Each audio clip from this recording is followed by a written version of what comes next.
Hello and welcome. My name is Peter, and I'm doing this video in response to what I saw. I was scrolling through Facebook posts and noticed that the PtOne community notice board has posts about the subject of bullying incidents in the local high school, and it's prompted me to do something I've wanted to do for decades. Technology is allowing this to happen now. I can video record this. So here we go. Long ago I was given some good advice about how to structure a presentation broadly, and they said, tell them what you're going to tell them, then tell them what you told them. And so ever since, I've tried to make use of that, and so whenever I'm trying to explain some technical subject, I like to prepare a roadmap first, a broad outline of where we're going to be going,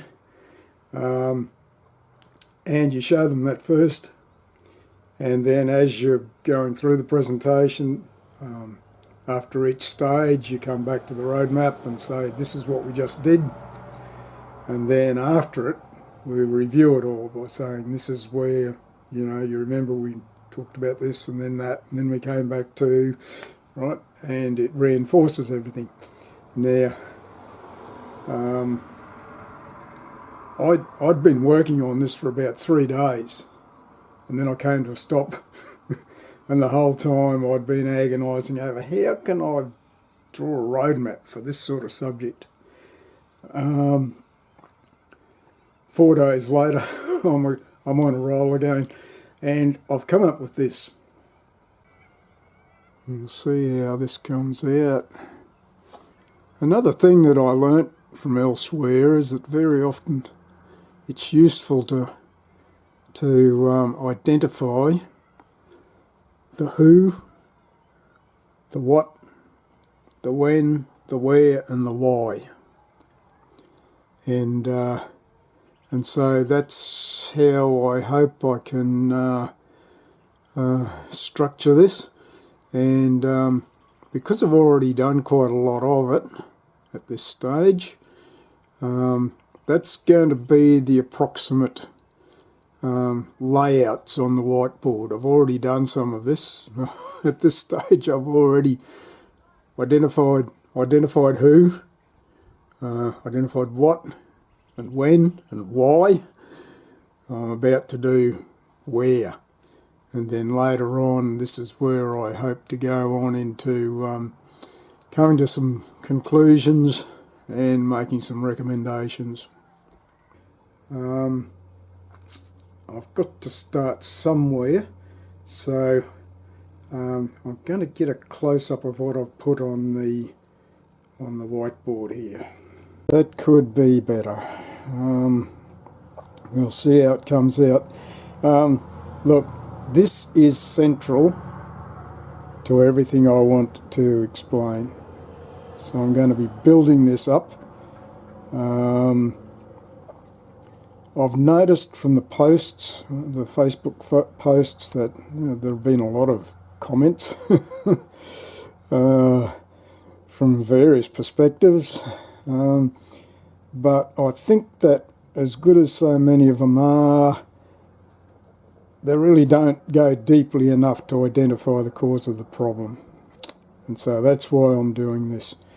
And as you can see here, this is what I've dug down, and this is what I reckon is at the base of this problem. It's going to take a lot more explaining, but this is what is at the base of it. And my theory is that it's instinct that's right at the bottom of this. You see, instinct, following instinct is how you have fun, but there's a lot more in the package, and one of the things that's in the package is this law of the jungle. You cannot avoid it. Law of the jungle, otherwise known as survival of the fittest, natural selection amongst scientists, and the way it works is by weeding out the weaklings. And now I identify myself as a weakling, and the people who are saying that their children are suffering this, well, they are being seen as weaklings by the bullies. So this is sort of unavoidable. Bear with me, I'm going to explain it all in more detail, and I may have some recommendations towards the end, although I have to say at the outset, I can't promise anything, and I can be certain that nothing. I don't have a magic wand. I'm not going to be able to fix this overnight for you. Even if you do what I suggest, it's going to take years, generations.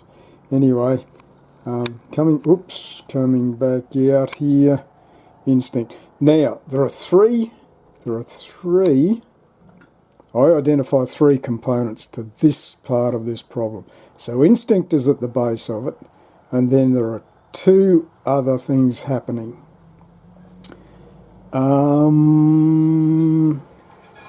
Let's go over here, if I can get it into focus. Now, I've rushed this, and so these are fragments of information I've picked up along the way. And I'm not going to spend the time to go back and verify these. And this, you can say that this is oversimplified, and it is. But anyway, one of the things that feeds into this is the human brain is not just one thing. We have the reptile brain, which is concerned basically with survival at its simplest. Then we have the mammalian brain. What would you say, overlaid? That's, you see, reptiles don't socialise. Mammals tend to collect in herds.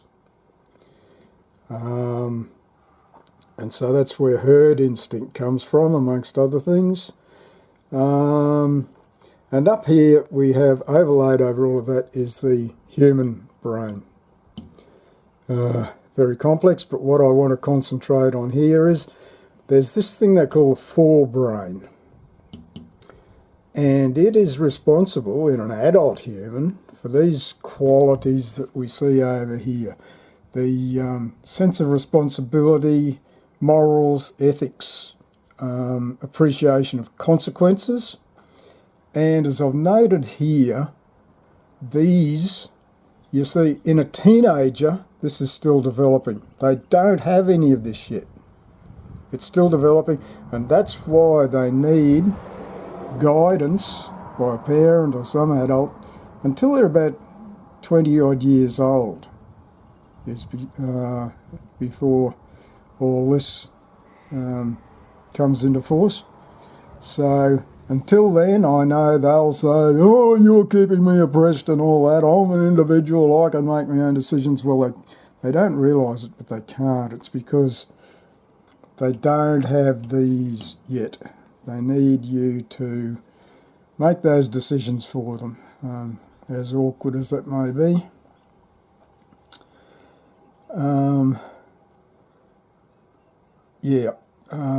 Let's zoom out again and go over to this one, the third one. Get it into... This looks blurry, I don't know what's wrong. Anyway, you'll see how it comes out. Intelligence quotient. Now, the average Western European is arbitrarily benchmarked at 100. So above that, you're above average. Below that, you're a bit below average to very much below average. And what you find in relation to what I want to explain here is that these in the range of 80 to 95 tend to be your obnoxious people. They have enough brain power to scheme. They are cunning, but they don't have the brain power to work these things well enough, even as adults. No morals, no ethics, no sense of responsibility, no appreciation of consequences. That all belongs up here. These down here don't have the brain power to apply it, but they do have enough brain power to be cunning. And this is what a bully is. There are, like I said, there are intelligence quotients above 100. There are intelligence quotients below 80. But from what I read, those are not so much cunning. They're not too much trouble. They're just basically dull. Okay. And the other thing I might mention here is that there's a sort of an inverse correlation, which is, I reckon, is cruel. The more intelligent you become, the less likely you are to be physically and emotionally robust. This is how we become victims. The chances of someone who's highly intelligent being also physically and emotionally robust, it can be, but you've got to, just pulling a figure out of the air, you've got about a 1 chance in 4 of being able to withstand the attentions of these sorts of people. Now, this I see as central to it all, basic to it all. Where I zoom in. I'm going to put a lot more on this board. Where is it? Here. But everything else I put around here is going to just be elaborating.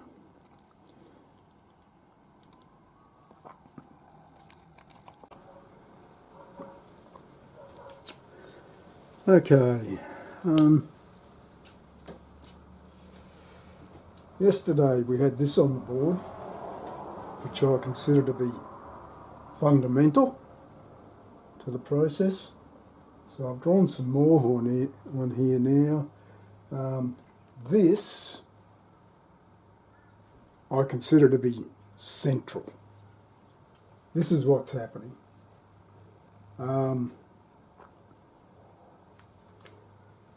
What I've drawn here, it represents a piece of string. A piece of string has 2 ends. And in this instance, we're talking about there's a perpetrator, one end, and there's a victim, the other end. The perpetrator has the potential to cause something to happen. In the victim, there is a susceptibility to allow it to happen.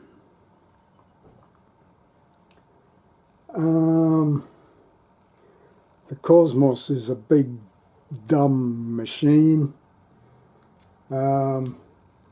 It perceives a downward slope here, along which energy can flow, and that's all it wants. Energy moving. So, once this gets going, don't think that some divine entity is going to come and intervene on your behalf. It might, but not in my experience. So I realised I had all this fundamental stuff, and then I began to wonder, what the mainstream view of all this is. How do they analyse it? So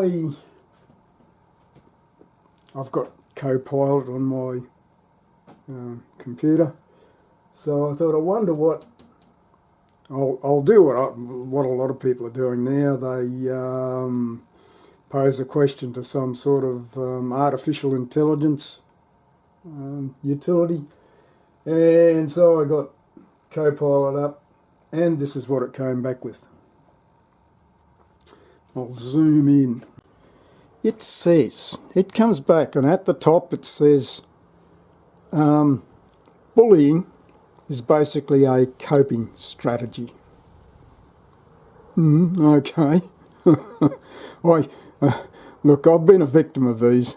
I have vast personal experience of this end.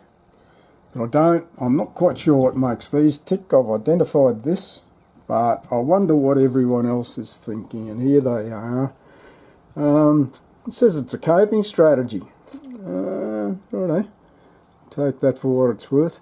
And then it lists a number of, what would you call those? Whatever they are. I've got quite a lot of information from a victim's side about bullying, but when I scattered ideas all over a whiteboard, I realised I didn't have much information about what causes someone to develop into a bully. So I did what eventually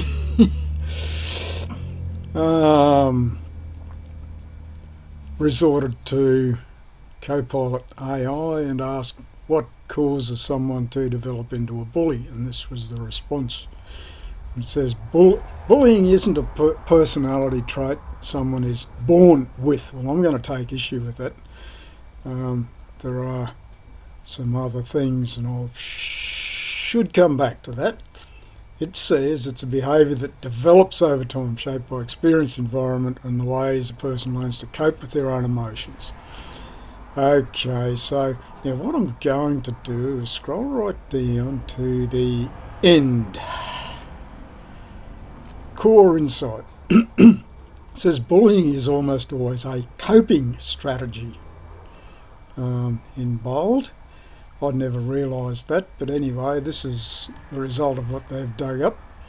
Not of confidence. It's a way of managing fear, insecurity, or its learned patterns, but it still causes real harm and needs intervention. Okay, a coping strategy. Let's go back and see what these are that they've dug up. They learn it from their environment. Well, of course. You have to be very, very careful when you just respond to something automatically. The chances are you'll be acting out something you saw an example of. That can be dangerous if you don't stop and think. So when in the home or on a sporting field or somewhere else, it's common to see all this shouting, intimidation, dominance, etc. Social groups mocking, belittling earns approval, so if you want to be top dog, this is what you do. If aggression is the currency of their world, they adopt it. They could be carrying unresolved emotional pain themselves, feeling powerless in other parts of their lives, being bullied themselves, well, perhaps. They never learned healthy emotional regulation. Some people don't have skills to manage anger, embarrassment, rejection, and frustration. Yeah, could be. Insecurity drives them to overcompensate, project strength while feeling deeply unsure of themselves, fear social rejection, feel inferior academically, socially, or physically. I'll get back to that. And use dominance to mask self-doubt. Yeah, well, you'd have to look deeply, but it could be. Behaviour gets rewarded. This is a bit of a shock, but I realised it's true. Bullying leads to attention, social status, compliance from others, and laughter from peers. You see, we live in a society where success is rewarded. And to them, having power over someone else counts as some kind of success. They shouldn't be penalised for achieving that. Empathy didn't fully develop. This is a new one on me. It says empathy isn't automatic, it's learned. Well, it's not the sort of thing I have much... Yeah, I'm not the expert. But anyway, they just don't recognise other people's feelings, understand the impact of their actions, and they don't feel internal breaks, B-R-A-K-E-S, when they hurt someone. In other words, how would you like it done to you? Well, no one would dare do that to me. So without empathy, the cost of cruelty doesn't register. And we're back at this core insight. Bullying is almost always a coping strategy. Okay, well, look, a coping strategy. This I see as being not sufficiently digging deep enough. This is all good as far as it goes. It's sort of superficial motherhood stuff. It's good as far as it goes, but I want to mention here, and I'll repeat it over and over again if I get this done, there are 3 other deeper things that are in operation here. One of them, well, at the base of this, is instinct. The second one, I'm pretty sure you could rate these according to intelligence quotient, and I'm pretty sure you would find most of them are in that zone between IQ of 80 and 95. I'll expand on this later, or at least repeat it again. Those are the types of people who have enough brains to know how to scheme, but they don't have the mentality to, and this relates to the third thing, at that age, when they're at school age, you see a human has 3 levels of brains. They've got the reptilian brain, they're born with that, that's all about territory and reproduction. So they're basically expanding their territory and making sure they get plenty to eat. That's about it. The mammalian brain sits on top of that, and that's got a lot to do with, you find it in humans, herd instinct and socialising, stuff like that. You see, reptiles don't socialise on the whole. Mammals do. You see herds of animals, herds of mammals. They have a social structure. The human brain is unique to humans, and this is what gives us when it is developed, and it doesn't fully develop until about age 21 and even goes on after that,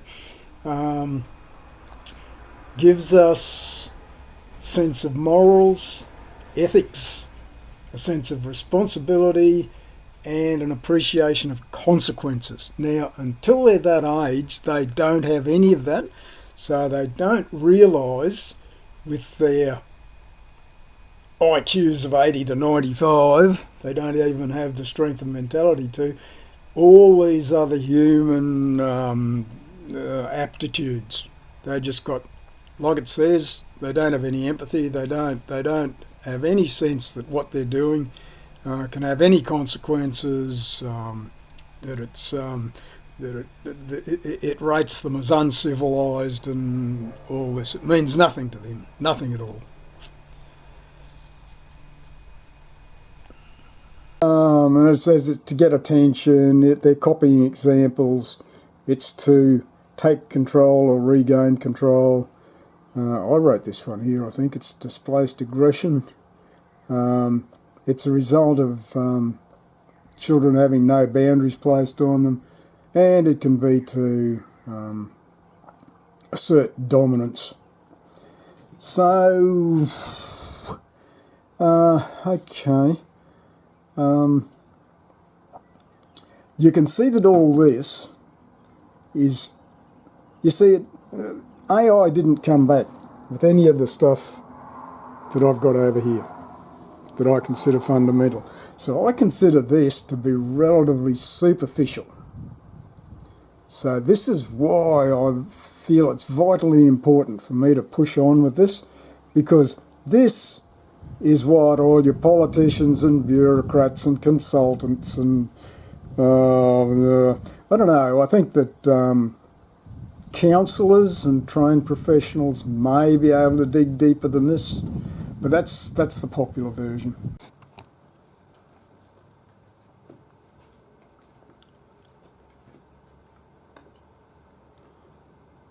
You see, if this is all there was to it, I would not have to do all this. I could just say to you, it's all out there on the World Wide Web. Google it.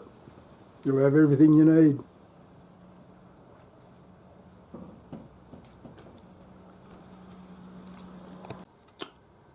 I imagine if I was a defence barrister for one of these who had been charged with aggravated assault, I'd be saying, what case are we defending today? Oh, a bully. Now I've got all these things on the wall. A bully. Here we are. Let me see. This is what I can apply in this case. And so it'll be a case of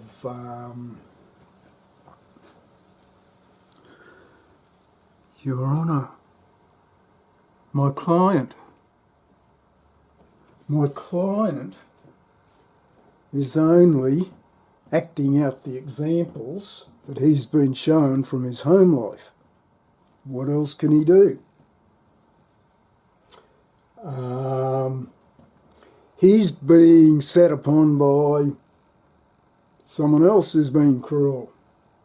He's not allowed to hit back, or is incapable of hitting back, so he practices this well-known psychological function of displaced aggression. He can't hit back there, he's got to do something, so he pecks on someone else. Those would be the main things. I think everyone would be familiar with this concept of boundaries. It's instinctive, particularly at this age, it's instinctive to snatch as much territory as you can.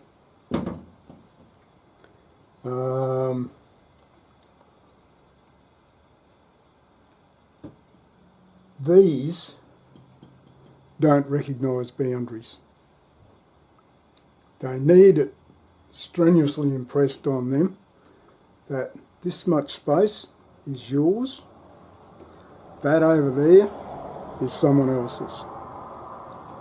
That's meaningless to them.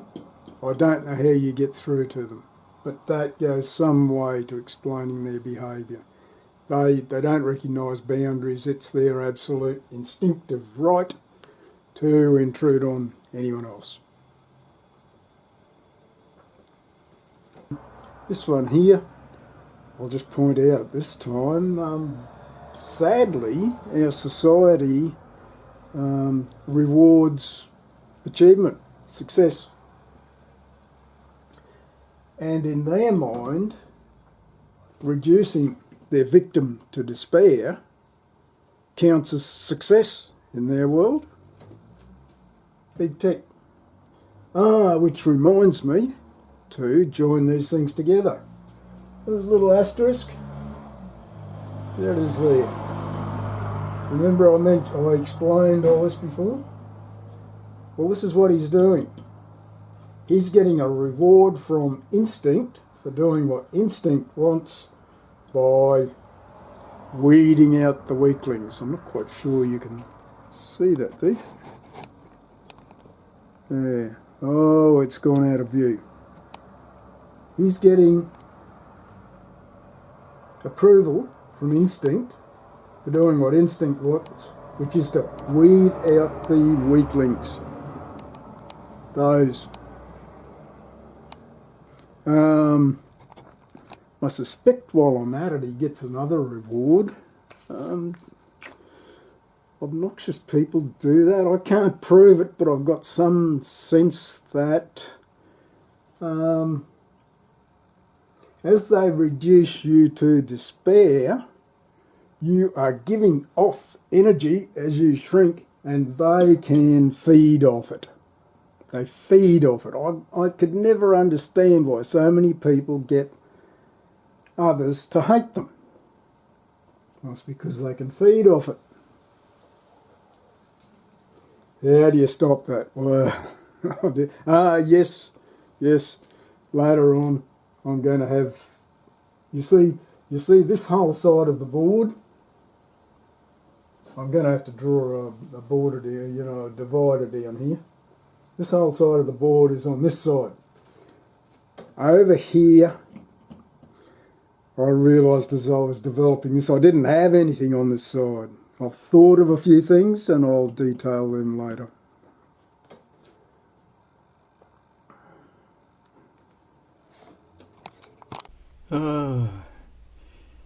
Having asked Copilot previously what factors cause someone to grow into being a bully, it took me another couple of days to realise perhaps in the interests of equability I could ask Copilot what makes someone susceptible to being bullied. And here's what it came back with. I'm just going to have to read this quickly. People become more susceptible to being bullied when certain risk factors make them stand out socially, reduce their support networks, or affect how peers perceive their ability to defend themselves. These factors do not cause bullying, they simply increase vulnerability in environments where bullying already occurs. Okay, here's a clear blah blah blah. A bit of a summary here. It says core patterns that increase vulnerability. It says across multiple studies the strongest predictor of being bullied is the broader social environment, not personal traits. Now I'm going to suggest something else here. Oh no, that's not it. It will come up. Personal traits. If you subscribe to the idea that personalities exist along a spectrum of dominant to recessive and everything in between, I would suggest that being of a recessive personality will predispose you to bullying. But it doesn't mention that here. Still, several characteristics consistently correlate with higher risk, and here they are. There's a list of about half a dozen of them. One, being perceived as different.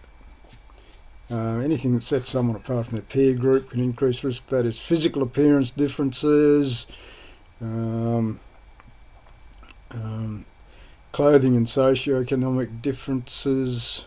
If you haven't got a pair of expensive sports shoes on, poor you. Being new to a school, belonging to racial or religious minorities, being perceived as gender non-conforming or LGBTIQ+. And here I think is where I meant to put my little note. It's instinctive to perceive that anything different could be dangerous. That's why we have compulsory conformity. And what comes to mind is a story my father told me. I don't know whether this is true or not, I've never tried it. He said, catch a crow, paint it white, let it go. The other crows will hunt it down and peck it to death. It can be on the ground there saying, hey, it's me, leave me alone. No, you don't belong here anymore. You're just not right at all. So, that's the sort of thing that can be behind it. It is instinctive.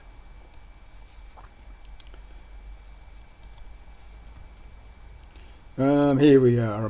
Second, emotional or psychological vulnerability. People who struggle with emotional regulation or mental health challenges may be targeted more often. Depression, anxiety or mood disorders. Now, there's nothing like being bullied to make you depressed or anxious. So that's going to be a positive feedback loop, and I don't mean positive in a positive sense. I mean it's self-reinforcing. Poor emotional control. If they can make you cry or scream or throw into a rage or something like that, they'll do it just for their entertainment. Loneliness or social isolation. Yeah, loners. You go about by yourself, and they perceive that there's no one backing you up. You can go on their list of potential targets. Social isolation. I think I made a little list myself, and one of the things I reckon they don't pick on is if you are the son or the daughter of a somebody around town. you steer clear of those. What's the next one? Yeah, not physically or emotionally robust. Yeah, I've got the rest of these. There's one more thing at the end. Limited social support. Yeah, having few friends, low sense of belonging at school. Belonging, to me, that was a huge issue. I've rarely felt I belonged anywhere, and they can sense it. What happened there? And low parental support. When you go home distressed, and mum's already stressed out, she's going to see that as only adding to her woes. Oh dear. She said, don't bother me with it.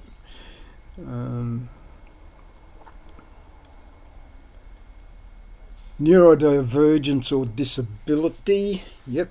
Oh, they look out for all these things. Research shows higher bullying rates among people who are neurodivergent, for example, autism or have ADHD, living with physical or intellectual disabilities, Down syndrome people come to mind, another physical disability. What is it? I keep forgetting the name. We used to call them spastics. I can't narrate and think at the same time. After I got out of this, I remembered I couldn't remember the proper name for what I was trying to describe here. I said we used to call them spastics. We're not allowed to call them that anymore. And I've got to look at my piece of paper. It's referred to as cerebral palsy. You might recognise that. Just correcting something there. It's gone. Chronic medical conditions. Asthma comes to mind as a chronic medical condition, but you can think of a long list. Environmental and family factors. Certain life circumstances can increase vulnerability. Deprivation or low socioeconomic status. That ties with what I said before. If you're the son or daughter of somebody around town, you're immune. Being a young carer, they identified. If you a young carer, if you're going to school and you're also responsible for caring for someone else in your family, apparently that they'll pick on that. Having a parent who was bullied. Oh, look, can I relate to that? Look, I don't have children. This is one reason I don't.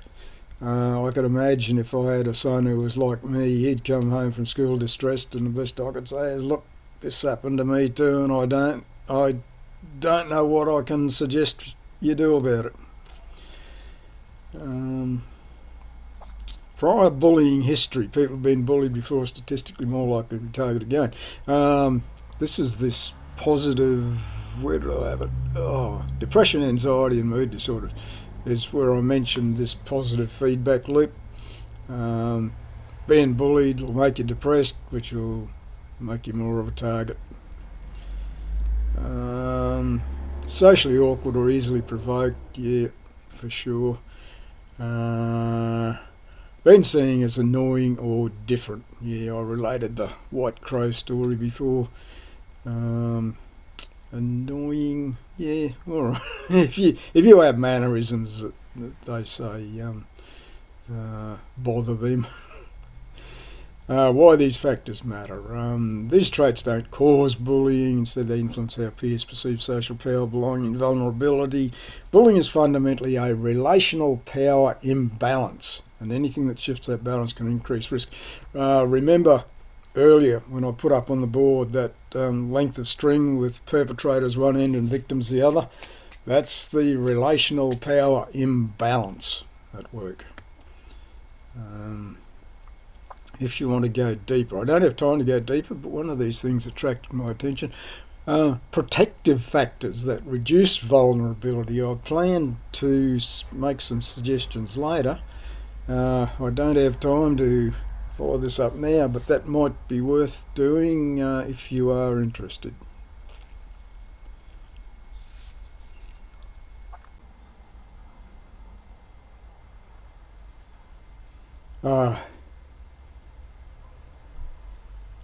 I forgot to add this, so I have to add it on now.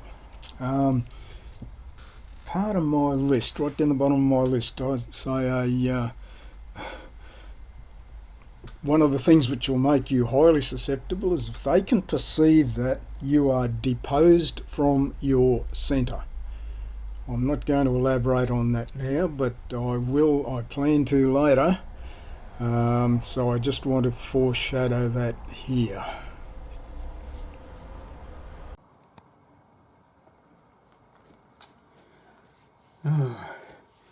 Yesterday I got all enthusiastic when I realised I could put all this into this who, what, when, where, why framework, and I'd already done all the others without realising it, and the one that is left is the where component. And we all know where it is prevalent. It's prevalent in high schools. I'll explain why that should be shortly. High schools aren't the only place, obviously. It's just that that's where we have the highest concentration of these sorts of incidents.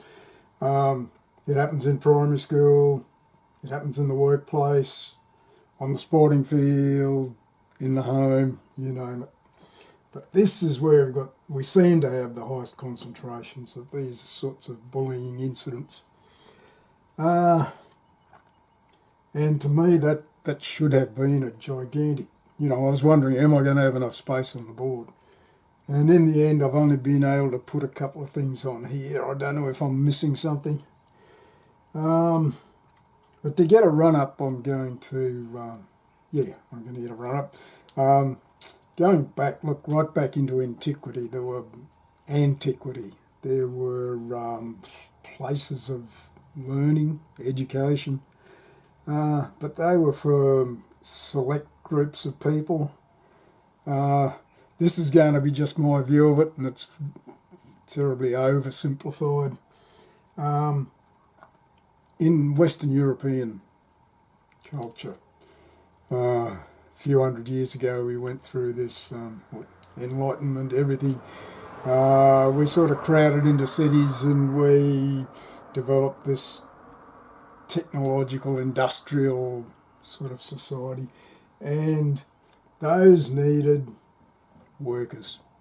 So that's where I see the primary purpose of these high schools, the schools being, was that the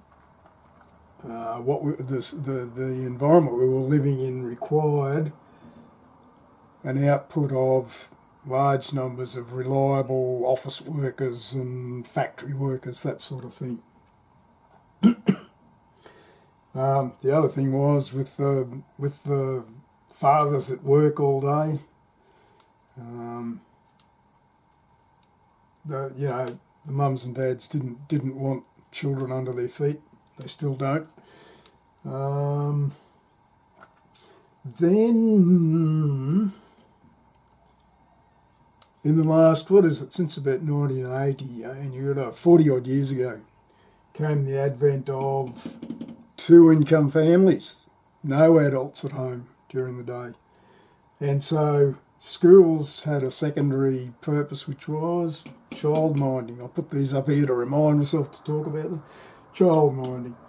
The kids who are there, well, I haven't put it anywhere here, the kids who are here know that it's all social. They're there with their friends, they're developing their social behaviour, their emotional interactions.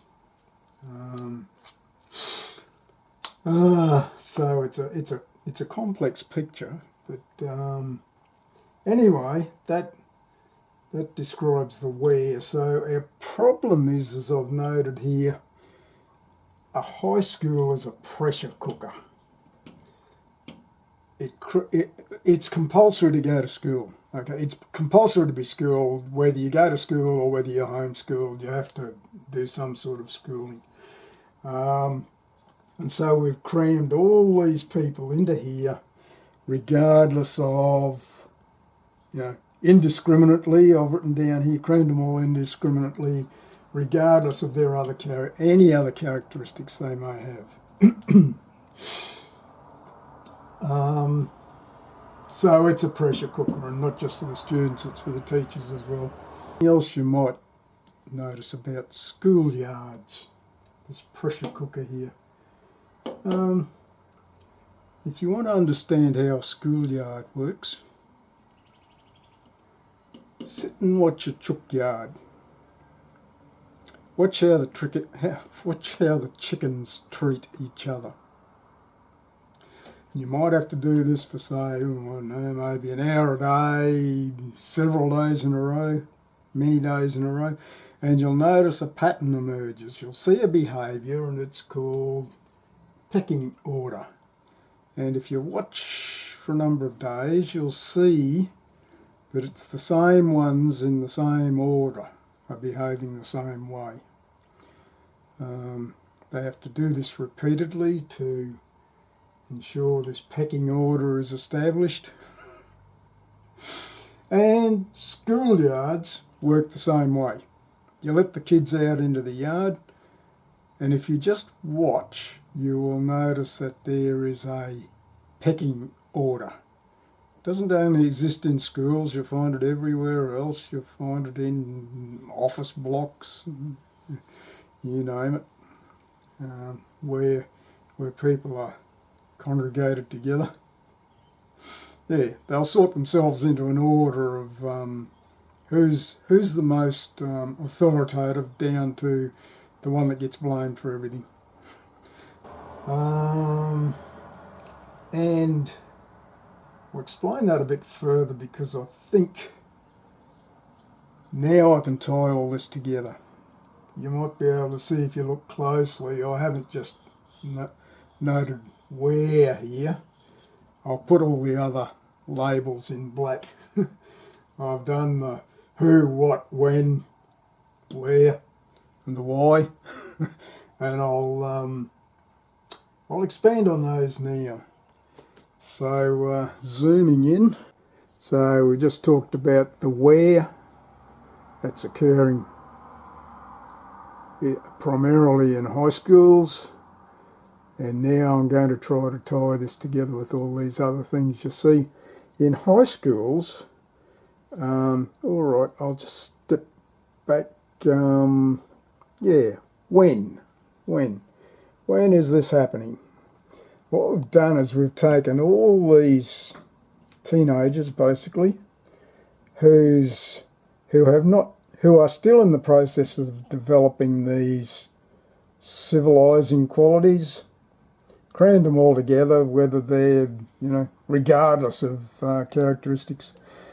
And that's going to be a pressure cooker. So that's the when. It's not any time of day or any season. It's their stage of development. Who is involved? Well, I've got a couple of things here. All right. I'll talk about what.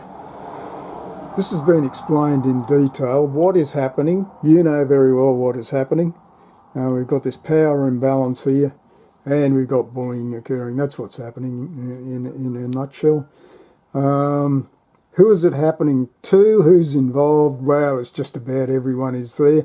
Remember that we're not, it's easy to get focused on the bullies, but you have to remember, as I explained earlier, we've got a piece of string. A string has two ends, and so the people involved are both the bullies and their victims. The ones in between maybe not involved that much. Teachers are also involved in this, so I read horror stories. So they're in the mix. So that's the who. And if you want to zero in on the bullies, then this was identified earlier. These are also, these are how you can identify, one way you can identify who. These, I don't know whether I'll expand on that later, but this is can be a lifelong thing. Before they've got a chance to develop their civilizing qualities, your bullies are probably in this IQ range here. Now, some of them grow out of it as they develop, and others are like this lifelong. They create misery wherever they go. Who, when, what, and where. And this is the controversial part that you're not going to like. Every time I mention it, this is the why. It's instinctive. You see, instinct wants to pick out the best survivors. And to that end, it wants weaklings discarded. Why would you continue to provide food and shelter to people who are not going to be of much value? That's the instinctive view. Here is an illustration of a nest of chicks. They're all gaping and squawking, hoping to be fed.